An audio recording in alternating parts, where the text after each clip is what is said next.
Following his unsuccessful race with Bulgy, Spencer had been demoted to pulling slow goods trains.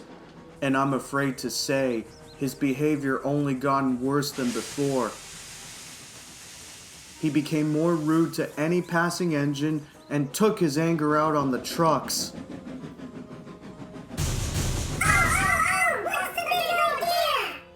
Shut up, you dirty rats! I'm in no mood for your tricks. Easy there, matey. There's no need to take it out on the lads. Oh, why don't you just mind your own business and roll along now? I don't need any little grimy shunters telling me how to do my work. This isn't gonna end well for him with all that royalty in his boiler.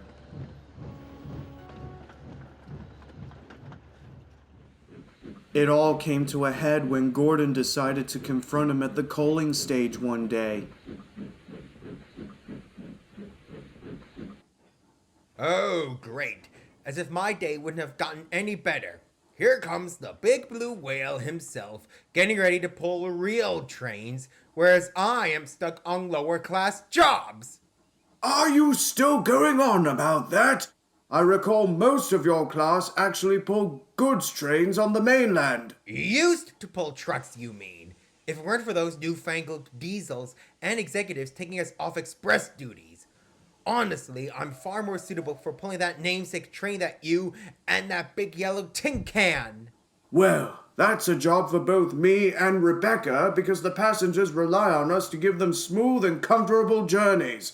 Unlike someone who blew it up not too long ago. You don't even make the arrangements either. Oh yeah? Well, it still doesn't make you more grand or important as I am. And what's that supposed to mean? Well, I was designed for fast, luxurious passenger trains and worthy of being the center of attention.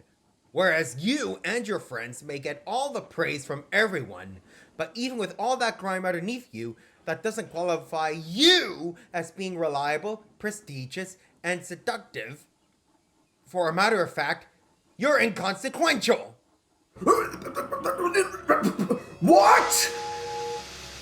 Ooh, that is it, Spencer.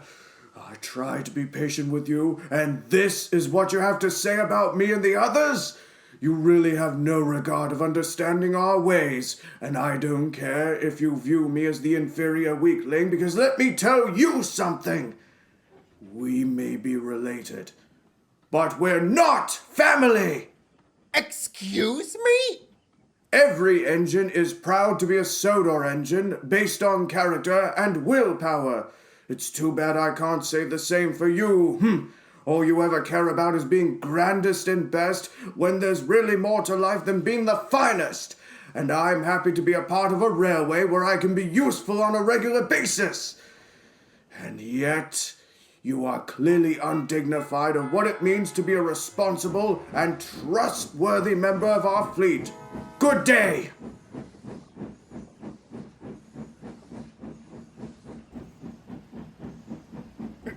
Well, fine. All fine by me, Gordon. Who needs someone as a cousin like you when I'm better off as an engine of my own individuality? Bah! After that, Gordon and Spencer are both abnormally silent for the next couple of days, still not on speaking terms towards each other. Things are often sour in the sheds every night. Whenever the two of them came back, they wouldn't say another word and went unhappily to sleep. Then, on one wet and gloomy day, Gordon pulled into Elsbridge Junction where Thomas was waiting with Annie and Clarabelle. Are you alright, Gordon? Thomas to Gordon. Huh? Thomas. Sorry I didn't hear you. Did you say something? Well, I'm just concerned. I mean, it's not like you to be this quiet. Oh, yes, I'm quite fine. Just fine as always. Are you sure? Unless this has got something to do with Spencer, if I had to guess. And besides, everyone's worried for you both. Yes, you're absolutely right. Well, I really don't understand him because being my cousin, or at least he was until he said I'm inconsequential. All these years of knowing him, he's got something to boast about wherever he visits, and ever since he was sold to our railway, he's becoming more worse than ever, no matter how hard I've tried to deal with him. It's not your fault, Gordon. Believe me, none of us have any idea what became of Spencer's mindset. But at the same time, you can't really blame him also. Annie's right. We've all known him as Boxford's private engine for years, since he first visited our railway in 1974. And some of us have grown wise to his bragging before. And when the Fat Controller bought him when his owners ran into money issues, I guess he didn't take the news to heart. This is rather different compared to the previous life he once had. I suppose it's true. This may not sound like a big deal, but to him, it's not the same as just being another engine in the shed. Maybe I should have tried to reason with him a little sincerely, rather than just losing my cool. I'm sure you two can work each other out eventually. Besides, you adjusted to many things in the current years, and you're still one of us hard-working engines, and you never forget that fact. Just give Spencer a bit more time to adapt, especially with the way he's coping with it at the moment. Besides, remember that motto you and I once said? United we stand, together we fall. You help me, and I help you. Thank you, little Thomas. You do know how to help with the situation in mind.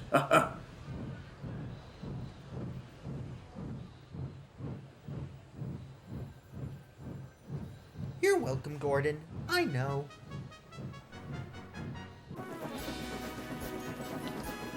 Gordon continued on his journey, feeling much better in spite of the weather.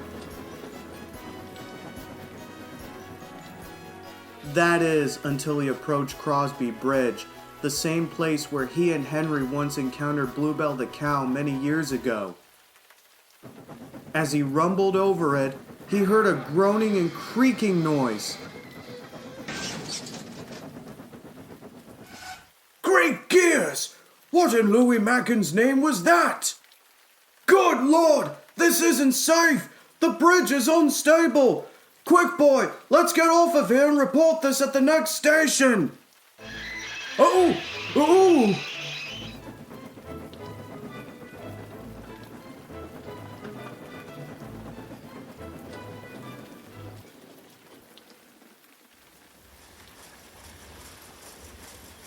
Spencer, meanwhile, was at the smelter's yard collecting a long train of heavy steel for Brendam docks. To make matters worse, it had started to rain. Rotten iron, rotten trucks. And why such a splendoriferous engine like myself have to work in this foul weather?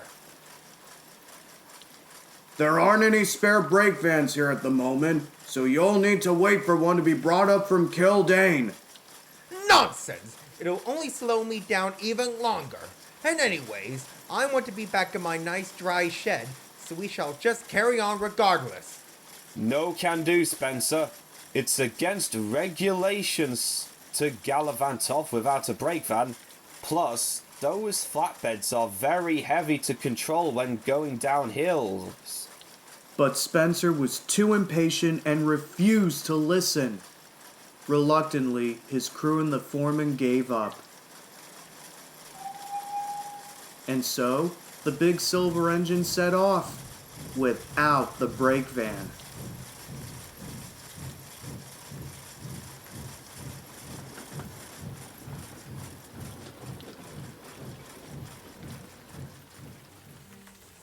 As they hurried along, the rain fell more heavily, and Spencer was getting more on edge.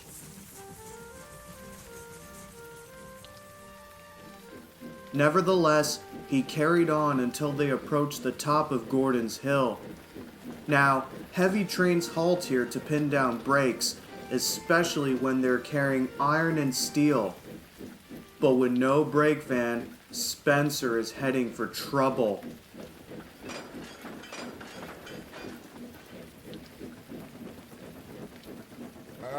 Driver? You might want to slow me down now. I can't, Spencer. The train's too heavy. And realizing the danger too late, Spencer began to pick up speed down the other side of the hill, unable to stop.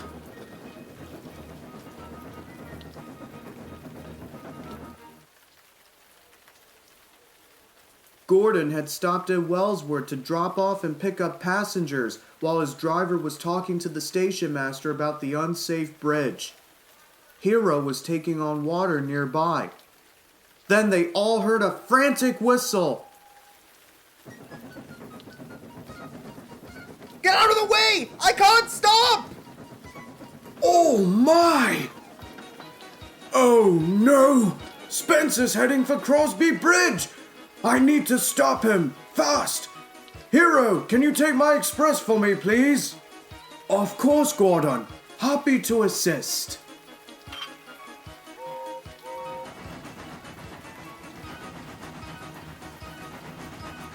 Spencer put every ounce of steam against the weight of the train, and while they managed to gain a little control, it still wasn't enough.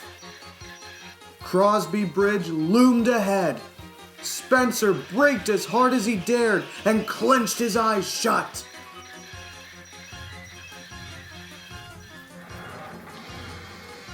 Whoa.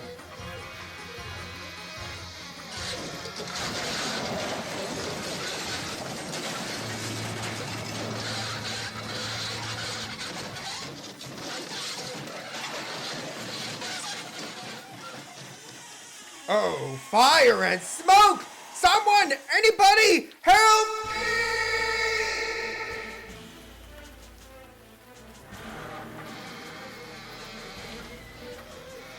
Oh, goodbye, cruel world. I admit it, I really screwed up big time. Why did I ever do to myself to deserve this? There's no way anyone would ever come to my rescue now. Oh. I say, who's there? Have no fear, Spencer. I've got you. Gordon? But how? I mean... Save the questions for later. Right now, let's get you on firm ground again.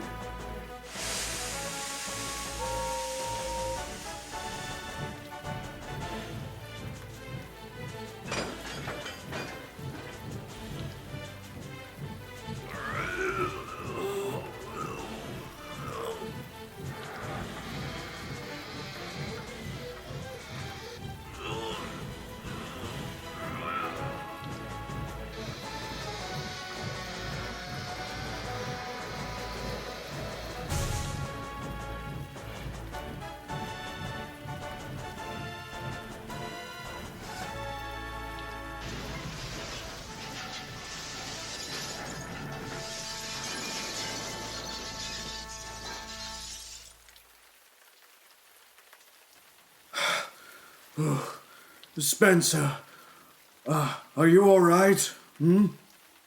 I think so.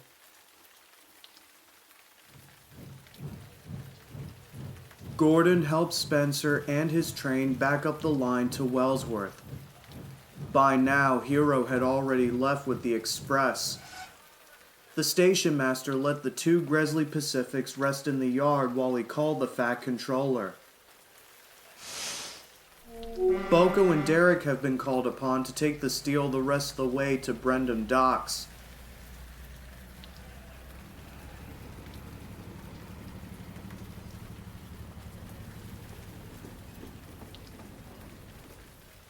It didn't take long until the Fat Controller arrived and gave Spencer quite a tongue lash.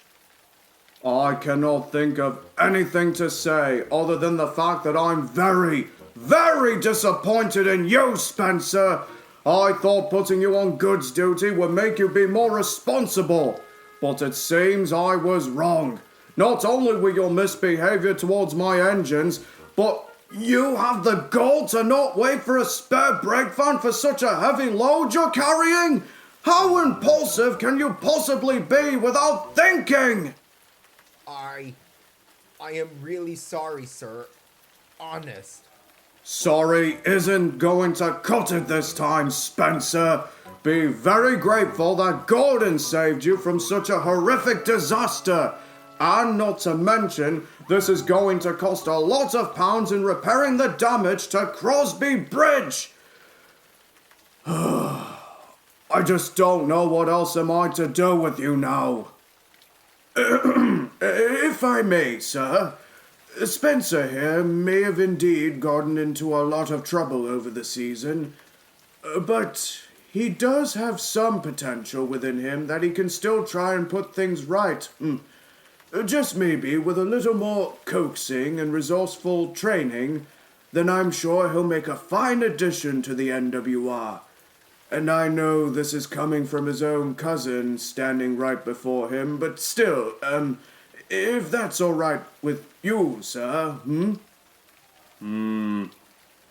You do have a valid point there, Gordon. I know the character of each and every engine well, too. So, I'll allow myself to give you one more chance, Spencer. But if you fail this one again, then I will have to keep you in the shed until further notice.